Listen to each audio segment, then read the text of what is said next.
I never thought I'd spend my Saturday elbow deep in dirt and moss, surrounded by old tombstones and the smell of damp earth.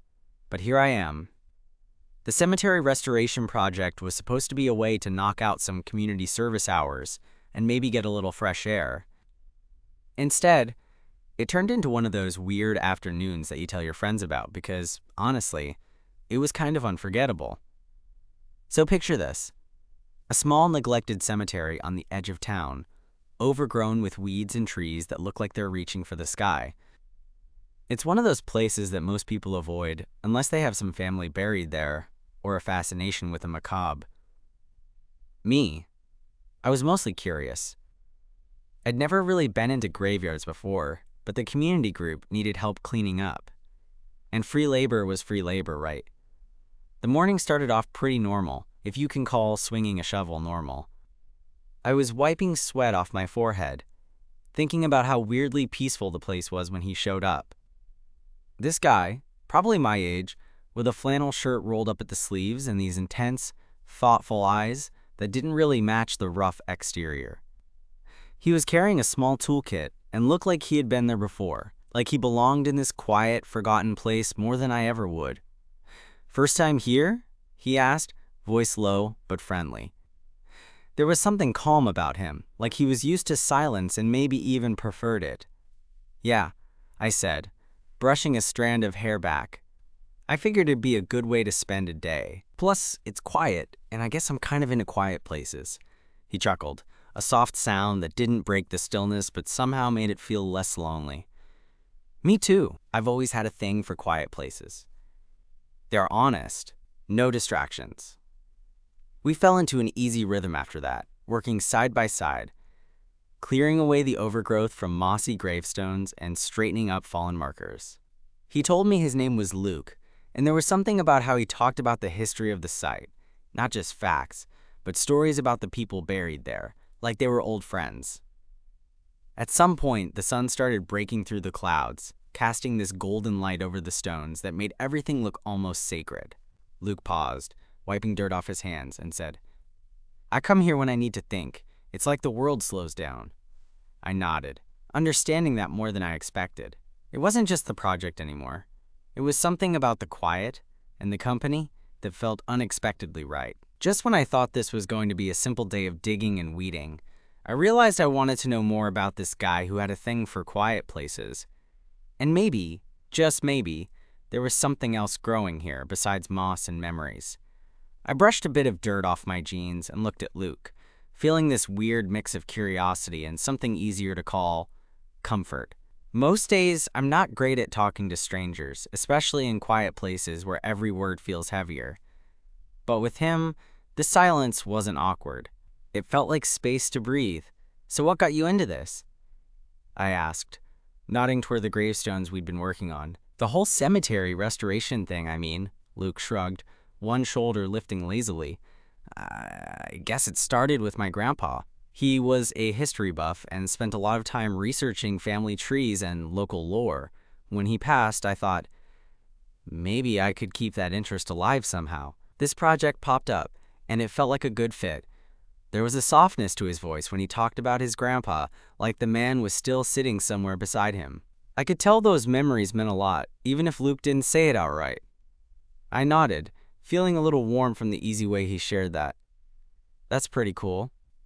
I never really thought about cemeteries like that, more than just a place where people are buried. You're making it feel more alive." He smiled, a genuine one that touched his eyes. Maybe that's the point, giving people a reason to visit, to remember. Not just the past, but the stories that make it real. We kept working in companionable silence for a while. I found myself watching the way his hands moved, careful but confident, as he cleaned a particularly old gravestone with a soft brush. There was a kind of respect in his touch, like he wasn't just wiping away dirt but honoring something. After a few minutes, I broke the quiet again. "So do you come here often, outside of the project?" He paused, looking up at the sprawling canopy of trees overhead. "Yeah, I come when I'm stuck or restless. Quiet places help me sort through the noise in my head, you know." I smiled, feeling like maybe I wasn't the only one who found peace in the silence. "I get that. I'm usually the opposite. Lots of noise, lots of distractions, but today's different. Luke looked at me like he understood exactly what I meant. There was something in his gaze that made me want to say more, but the words got caught somewhere between my throat and the space between us.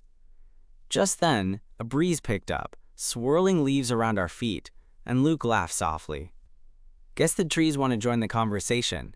I laughed too, then glanced at my watch and realized how much time had passed. We'd been at it for hours without noticing. "Damn, time flies," I said, stretching my back. "You want to grab a coffee or something?" I'm not done being in quiet places. But maybe a quieter cafe? Luke's eyes lit up a little, and he nodded. "Yeah, that sounds nice." We gathered our tools and started walking out of the cemetery together. The late afternoon light was soft, casting long shadows as we made our way to the car park. On the ride to the cafe, we talked about small stuff, the kind of light, easy conversation you have when you're just starting to figure someone out. At the cafe, it was quieter than most places, the kind of spot with mismatched chairs and a playlist that didn't feel like it was trying too hard. We sat by a window, watching the street while sipping our coffees. "So, what do you usually do when you're not digging up dead people's memories?" Luke teased. I laughed. "Honestly, not much. I work in IT, mostly behind a screen. Social life is kind of hit or miss." He nodded knowingly. "Same here, but I'm a graphic designer. More screen time than I'd like, honestly, which is why places like that cemetery are a good escape." It was crazy how easy it was to talk to him, like we'd known each other longer than an afternoon. At one point, his elbow brushed mine, and I didn't pull away. Instead, I found myself leaning a little closer, drawn to the way he looked at me when he thought I wasn't paying attention. "Do you ever get tired of all the noise?" he asked quietly. "Not just the literal noise, but the expectations, the stuff people want from you." I thought about it and nodded. "Every day. Sometimes I wish I could just disappear into a quiet place and forget the chaos." Luke smiled, a bit wistfully. "Yeah, me too." We sat there for a few moments, the kind of comfortable silence that didn't feel empty. When he finally broke it, his voice was softer, almost hesitant. "Maybe we could find more quiet places together sometime." I swallowed hard, feeling the warmth rise in my chest. I'd like that. Neither of us knew what would come next, but for the first time in a long while, the future felt a little less noisy, a little more manageable. With him around, quiet wasn't just something you escaped to. It was something you shared.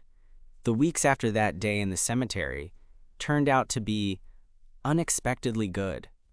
I mean, I wasn't exactly the type to jump into anything new, especially not when it involved someone I barely knew a month ago. But with Luke, it felt different, like walking into a room where the dim light was just right and you didn't have to shout to be heard. We kept showing up to the restoration project every Saturday, side by side, peeling away years of neglect from those gravestones and telling each other stories, sometimes about the people buried there, sometimes about ourselves. And slowly those stories started to feel less like small talk and more like invitations to understand each other.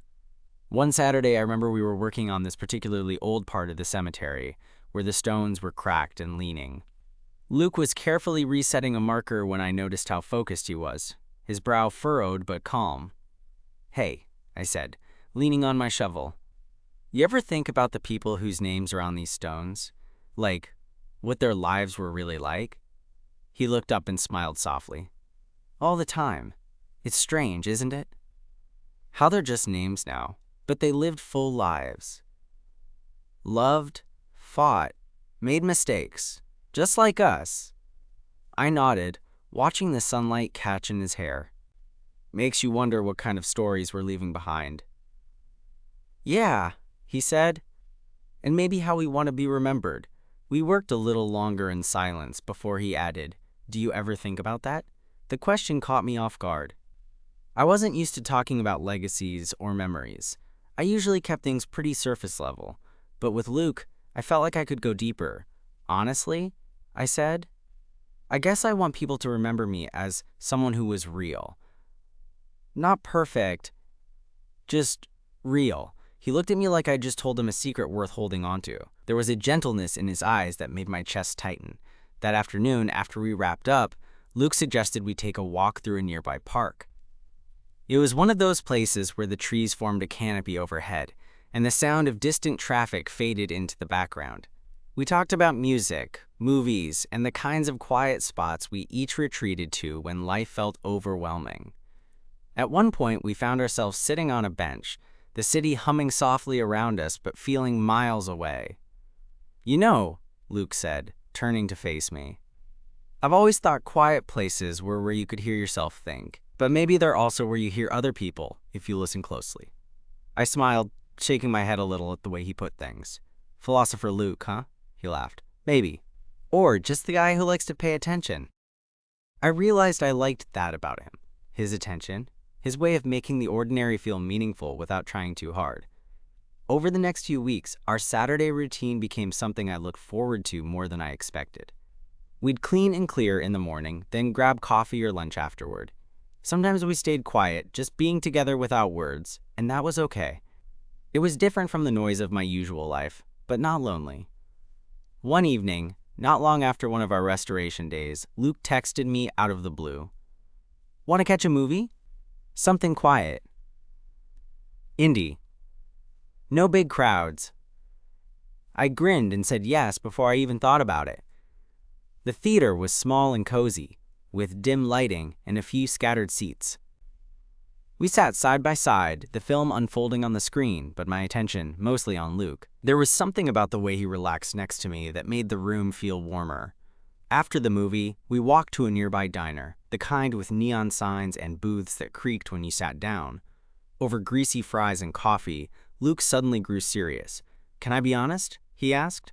"Always," I said, leaning in. "I'm the kind of guy who's used to hiding a lot. Feelings, thoughts, the messy parts. But with you, it's different. I don't feel like I have to pretend." My heart was racing. I hadn't expected this level of openness so soon, and yet, I felt the same way. "I feel that too," I admitted. "You make quiet places better. Like they're not just escapes, but places where something real can happen." He reached across the table and took my hand in his, fingers warm and steady. "Maybe that's what I was missing," he said softly. "Not just quiet, but someone who listens." I squeezed his hand, the world around us fading into the background noise it always was. Walking home that night, the city lights felt less harsh, and the night air wasn't so cold. I realized that sometimes, the quiet isn't found in empty spaces. It's found in the moments you share with someone who understands what silence really means. And with Luke, I was starting to learn just how loud quiet could be. After that night at the diner, something shifted between us. It wasn't like we suddenly became some lovey-dovey couple plastered all over social media. No, it was way more subtle. It was in the way Luke's hand found mine more often, the way our conversations deepened without pressure, and how the quiet moments felt charged with something I didn't quite have words for yet. One Saturday morning, we met at the cemetery like usual, though this time there was a slight nervousness under the easy smiles. We started working on a section that hadn't been touched in years. A cluster of tombstones mostly swallowed by ivy and time. The air was crisp, the kind of chill that makes your breath visible, and the world felt hushed, like it was holding its breath too. Luke was crouched down, carefully prying ivy off a stone with a small gardening tool, and I was pulling at tangled roots nearby. Suddenly he straightened up and looked over at me with those same thoughtful eyes. "Can I ask you something kind of weird?" he said. "Depends how weird." I replied, dropping my gloves for a moment. He hesitated, then laughed softly. "Okay, promise not to think I'm crazy. But do you believe in fate? Or maybe, like, moments that kind of nudge you towards something you didn't expect?" I blinked, caught off guard. I'm more of a make-your-own-luck guy, but I'm listening." Luke smiled, a little shy but steady. "I don't know. Meeting you here, in this place, it feels like one of those moments. Like it wasn't random." I felt this warmth rise in my chest again, the kind that makes you want to lean in and just say whatever you're thinking. But instead, I just nodded. "Yeah," I said quietly. "I get that." We went back to work, but something had changed. The air between us felt charged, like the quiet was holding all the words we hadn't said yet. A few days later, we met up after work. I was nervous, not sure if I was overthinking it, but Luke's easy smile when he saw me made some of that tension melt away. We decided to check out this little bookstore I'd been meaning to visit, the kind with creaky wooden floors and shelves packed tight with everything from classic literature to local authors. As we browsed, Luke pulled out a worn copy of a poetry book, flipping through the pages. You ever think poems can do the same thing as quiet places? Like they make you slow down and really feel something? I shrugged. Not much of a poetry guy, but I liked where he was going. I guess. If the words hit you right. He handed me the book, pointing to a line that read, "In the stillness, we find what we're missing." I looked up at him, and for a second, we just held each other's gaze. It was like the bookstore faded away, and all that mattered was the quiet between us. Maybe we're both just looking for that, I said. Luke nodded slowly, a smile tugging at the corner of his mouth. Maybe. That night, we walked me home under a sky spattered with stars, the streetlights casting soft pools of light on the sidewalk.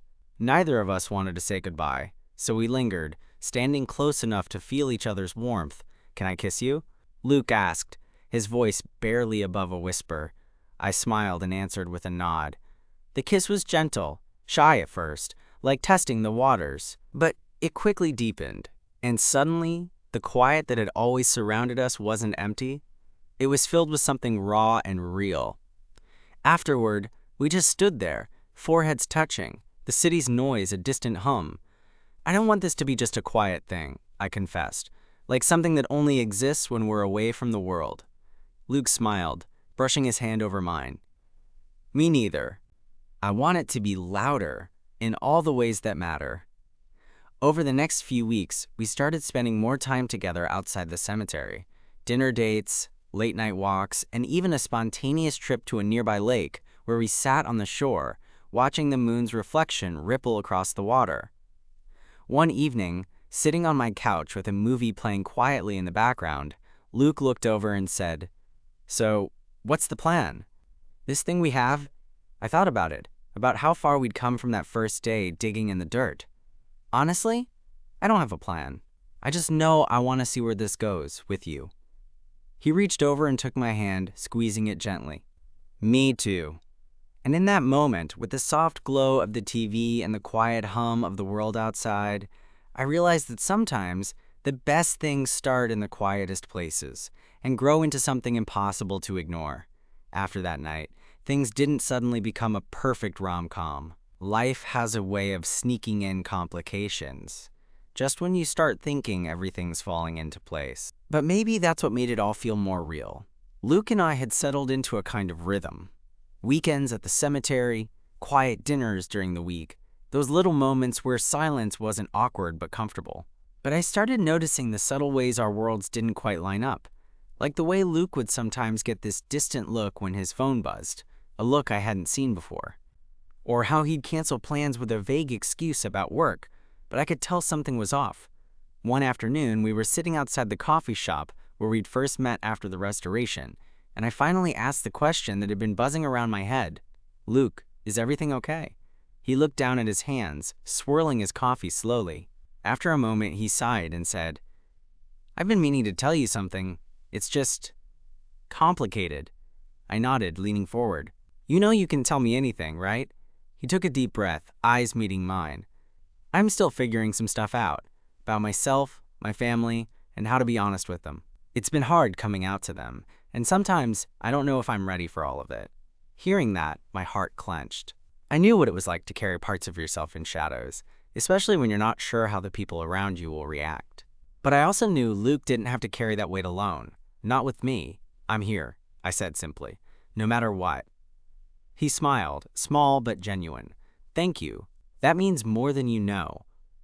That conversation didn't fix everything overnight, but it opened a door between us. From then on, Luke let me in a little more, showing the cracks in his armor and the fears he was facing. I tried to be patient, to listen without judgment, even when it was hard to be on the sidelines as he navigated family dinners and awkward phone calls. One evening, about a month later, Luke invited me over to his place. It was a modest apartment, full of canvas prints and plants that seemed to thrive despite the lack of sunlight. We cooked dinner together, fumbling in the kitchen but laughing through it. When we finally settled on the couch with takeout and a movie, I noticed Luke was quieter than usual. "Something on your mind?" I asked, nudging him gently. He hesitated, then nodded. "I'm thinking about telling my parents. I don't know when or how, but it's time." My stomach tightened, but I forced a smile. "That's huge. And brave. I'm with you." We sat there in a silence full of meaning, the kind that made me realize how much trust he was placing in me. The next few days were a whirlwind of emotions for Luke. He called me late at night, voice shaky, after difficult conversations. I did my best to be the calm anchor, reminding him that he wasn't alone. One Sunday, after a long morning at the cemetery, Luke pulled me aside as we were packing up. "I told them," he said quietly, eyes searching mine. "It was rough, but it's done. I'm scared but also relieved." I wrapped an arm around him, pulling him close. "You did great. I'm proud of you." He smiled, leaning into me. "Couldn't have done it without you." Those moments made me realize that love isn't just the quiet and easy parts. It's the messy, complicated stuff too. The fears, the doubts, the courage to be vulnerable. A few weeks later, we went back to the cemetery one last time before the project wrapped up. The place looked transformed, graves cleaned, paths clear, the whole site showing signs of life instead of neglect. Standing there with Luke, I felt like we'd been part of something bigger than ourselves. Not just restoring stones, but maybe restoring pieces of each other. He looked at me and said, "I never thought a quiet place would lead me here." I smiled, squeezing his hand. "Me neither, but I'm glad it did." As the sun dipped low, casting long shadows over the land, I realized that sometimes the quietest places hold the loudest truths, and that with Luke, I was ready to face whatever came next, no matter how noisy life might get. After that last day at the cemetery, when everything felt kind of wrapped up but also like the start of something else, Luke and I settled into a different rhythm. The restoration project was official over, but we kept finding reasons to meet up. Sometimes for coffee, sometimes to wander some quiet park, or to just sit in a cafe corner and talk about whatever was on our minds. It was during one of those late afternoon coffee dates that things started to feel even more real. The kind of real where the walls you put up start to come down, and you realize you're not just spinning your wheels anymore. "So," Luke said, stirring his black coffee, eyes narrowing playfully, "what's your big plan now that you've got me wrapped around your finger?" I grinned, feeling a little light in my chest. "I don't know if I have a big plan, honestly. I'm more of a see where this goes type." "That's terrifying and kind of exciting," he laughed. We traded stories about our jobs, our families, and the small things that made our days feel lighter or heavier. Luke's voice softened when he talked about his parents, how things weren't perfect, but they were trying, and that was progress. I was about to ask something when suddenly, Luke shifted in his seat and looked away, fiddling with the ring on his finger, an old silver band he'd had since college. "Can I ask you something personal?" he said. "Shoot," I said, leaning in. He hesitated, then said quietly, "Have you ever thought about us? Like, what this means, or where it could go?" The question caught me by surprise, but not in a bad way. I felt my heartbeat quicken, the kind of nervous excitement you get when someone pulls the curtain back just a little and lets you peek behind. "I have," I admitted, "more than once." Luke glanced up, eyes searching mine. "Good. Because I don't want this to be some passing thing, you know? I want to see where it goes, too." I smiled, feeling this warmth spread through me. Me too. From that moment, we started making plans. Nothing huge, no pressure, but little steps, like introducing each other to close friends, going on weekend trips, and spending more nights just being together without feeling like time was running out. One weekend, we took a trip to the coast. We rented a small cabin near the beach, a modest place with creaky floorboards and a porch that looked out over the sea. The mornings were quiet, just us, the sound of waves, and the occasional call of seagulls. One afternoon, after a long walk on the beach, we sat on the sand watching the sun dip toward the horizon. "You know," Luke said, eyes fixed on the water, This feels like a fresh start. Like the past is behind us, and whatever comes next is ours to shape. I nodded, reaching over to take his hand. Yeah, it does. And honestly, I don't think I've ever been this happy just being with someone. He turned to look at me, a gentle smile playing on his lips. Me neither. That trip was a turning point. When we got back, I met his best friend, who turned out to be just as easygoing and kind as Luke. Luke met some of my closest friends too, and to my surprise, everyone clicked. It was like bringing our worlds together wasn't scary. It was right. But of course, it wasn't all smooth sailing. At times, the challenges of balancing our lives, the occasional doubts, and the memories of past hurts would creep in. One night, after a long day of work and little sleep, Luke seemed distant, scrolling through his phone in a way that made me pause. "Everything okay?" I asked gently. He sighed, tossing the phone aside. "Just work stuff, and maybe some old insecurities knocking around. Sometimes it feels like I'm still trying to catch up with myself." I reached for him, pulling him close. "You don't have to catch up alone. I'm here." He rested his head on my shoulder, and for a moment, we just existed in that quiet space, letting the world fall away. As the months passed, we settled into a comfortable kind of love, the kind that's built on trust, honesty, and those quiet moments where words aren't necessary. One evening, sitting on my balcony with a blanket wrapped around us, Luke looked at me and said, "I never thought I'd say this, but I'm kind of grateful for that cemetery project." I laughed softly. "Me too. Who knew digging through dirt could dig up so much more?" He smiled, leaning in to kiss me gently. "Here's to quiet places and loud hearts." And as I held him close under the stars, I realized some of the best stories start in the least expected places.